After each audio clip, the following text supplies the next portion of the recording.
Hello', good morning মোৰ মৰমৰ বন্ধু বান্ধৱীসকল। কি কৰিছে আপোনালোকে? ভালনে আপোনালোকৰ?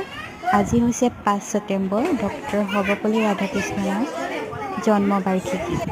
আৰু এই দিনটোতে তেখেতৰ 5 ছেপ্টেম্বৰ দিনটোতে তেখেতৰ জন্মদিনটোতে শিক্ষক দিৱস হিচাপে আমি গোটেই বিশ্বত পালন কৰোঁ।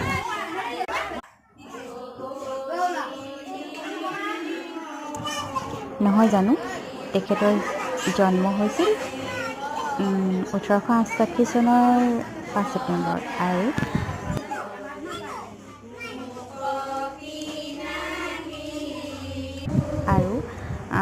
তেখেতৰ 1962 চনৰ 5 ছেপ্টেম্বৰ তাৰিখৰ পৰা তেখেতৰ জন্মদিনটোত আমি কি কৰোঁ 5 ছেপ্টেম্বৰ শিক্ষক দিৱস হিচাপে পালন কৰিবলৈ সকলোকে শিক্ষক দিৱসৰ শুভেচ্ছা জনালোঁ।